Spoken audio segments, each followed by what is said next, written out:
This person went out on their own, set sail on the open seas of launching an accounting firm, following many accountants' dream. But now they're swamped with analysis paralysis. They start hiring, raise prices, cut clients, go back to work for the old boss. They're him-hawing over hiring, headaches, having haggled. He's roasting my firm. This is me. Talk about it. What? Come on in. Is Roast a Firm, presented by Firm 360. You call that a profit margin? Yeah, who needs automation when you've got 5 monitors? There is a mouse? Oh, is that what the client said? Well, maybe the client should prepare the return then, huh? Okay, about this firm, they're gonna run $300K in revenue this year, just doing tax work. They're in a mid-sized firm, but are a virtual firm, and just have a contractor working half-time doing tax prep. They're niched into new media, streamers, cosplayers, that's me. YouTubers, etc. I told you. 20 to 30-year-olds who generally haven't worked with the tax pro before. Now, pain points, the biggest one, just not knowing what to do next. But more specifically, they're at the center of the biz, it's them. And it feels like everything has to go through them. So it's difficult to work out how to hire somebody to help with that. Now, communication is a struggle because they meet clients where they're at. That could be Slack, Discord, WhatsApp, whatever they're using. But all of this is trumped by just not knowing what to do next. They've looked at getting into wealth management, scaling up, chopping down the client list, all the usual suspects. What they're most enjoying? Developing relationships with clients. Now for their annual cadence, in January they're meeting with new clients and returning clients who don't do tax planning. Tax season is tax season. May through July they work on IRS notices and firm improvement. August through October is spent hounding clients to get extended returns out.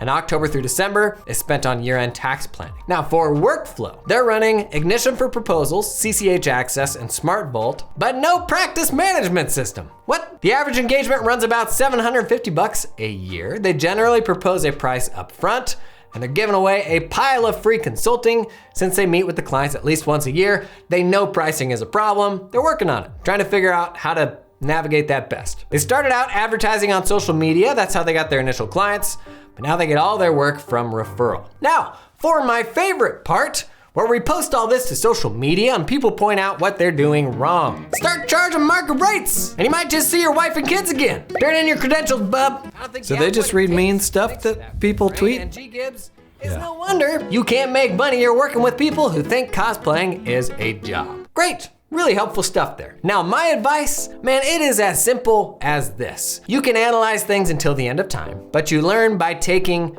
action. Now there's probably a few easy wins here. Probably wanna look at overhauling your legacy pricing.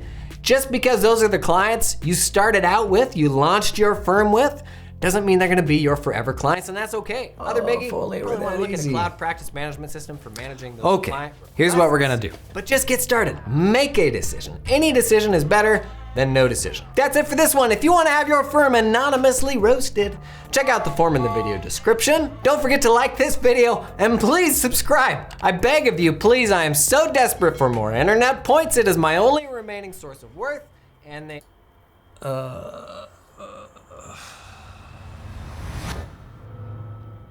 What's this? You heard the guy, make up your mind.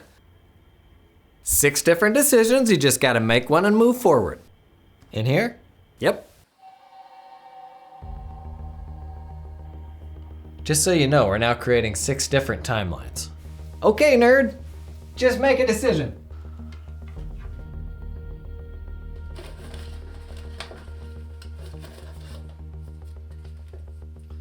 Fire clients.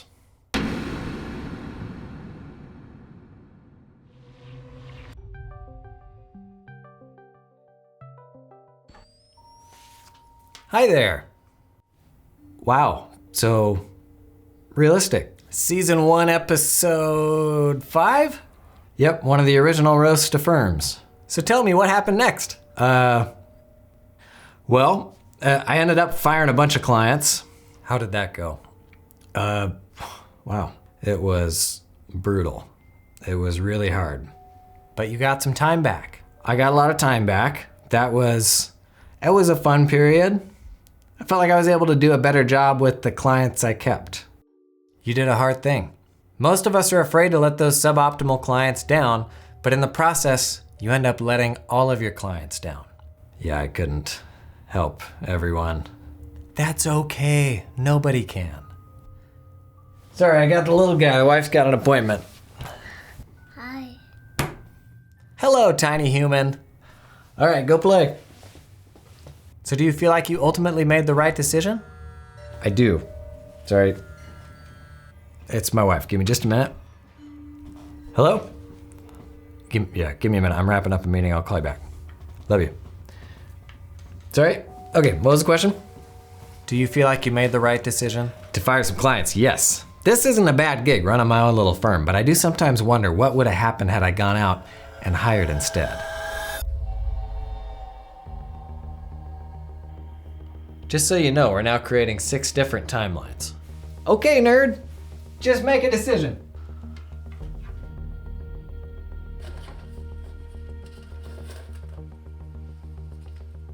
Hire.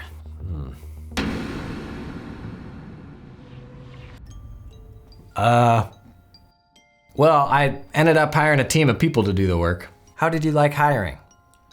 There are definitely upsides and downsides to hiring. We've been able to scale up, do more, support more clients. We've got a pretty aggressive growth strategy now. Are you enjoying yourself? I think so. You'll never learn what you like and don't like about managing people until you do it. I guess there's that. I enjoy working with my colleagues, creating a great place to work.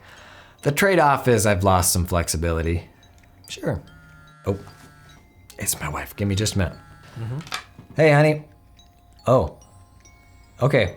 No, I'll head right over. Okay, really sorry to do this. Kid is sick and I gotta go pick him up from daycare. That's no problem. We'll be here whenever you need us. Right. Of course you will. Okay, talk to you later. Just so you know, we're now creating 6 different timelines. Okay, nerd. Just make a decision.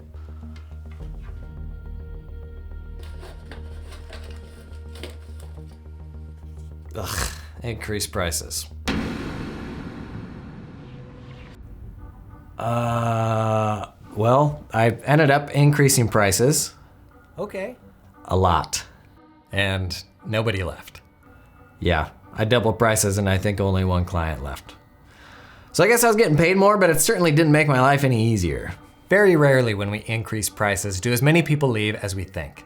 And it's because we undervalue ourselves. I know, it didn't really solve the problem at hand though. I had way too much work to do.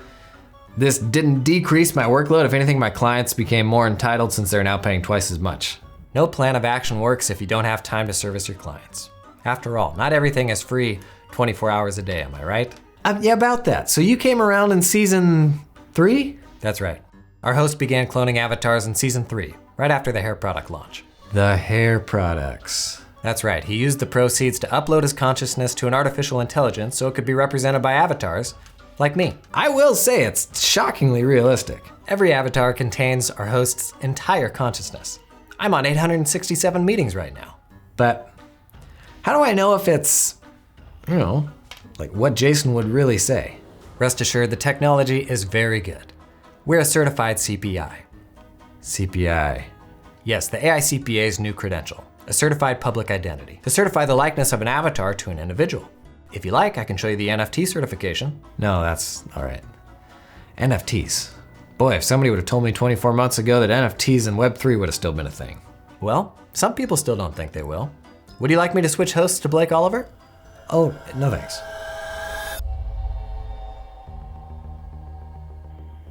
Just so you know, we're now creating 6 different timelines. Okay, nerd. Just make a decision.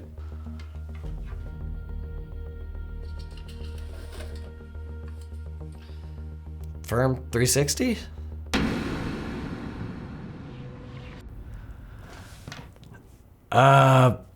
Well, I ended up going with Firm 360, a great bit of software, the sponsor of this video. Yeah, I realized I was burning months of the year hounding clients for info before the extended deadline, but I could just set up client requests to gather that info and follow up with the clients automatically. Didn't have to waste time chasing clients for information anymore. It was so easy. All I had to do was go to clients, select the clients I needed something from, and create client actions for all their to-dos. Then Firm 360 would remind them to provide the requested documents until they were submitted. Still remember, it saved me a bunch of time that first year. Still does.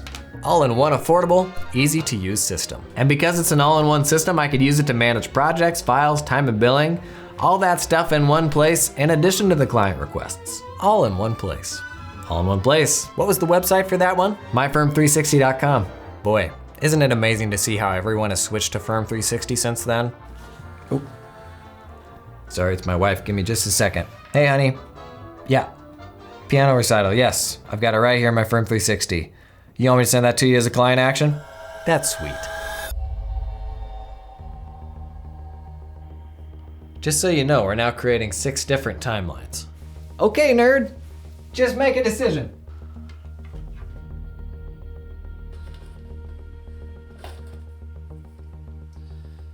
Do nothing. Well, I ended up just kind of not changing anything. You just stayed the same? Yeah. How did that work out for you? In the beginning, it was fine, I guess. I didn't have to make the hard decisions, but the problems I had just kept becoming bigger problems. And eventually things start to break. A lot of things broke. I thought change would disappoint clients when in actuality, not changing disappointed clients even more because I couldn't get the work done. I wasn't investing in our systems and myself. Yeah, that probably wasn't the right decision. It's my ex-wife, hang on. Sorry, just a sec. Hey, what's up? Oh, I'll be right there. Okay. Sorry about that. My 2-year-old is holding up the daycare. Something about not having a strong male presence growing up, but I gotta go. Nice talking to you.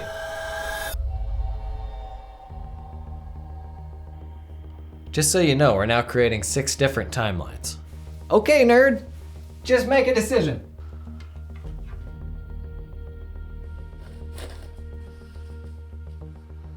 Take job with, I'm not taking the job with Dino.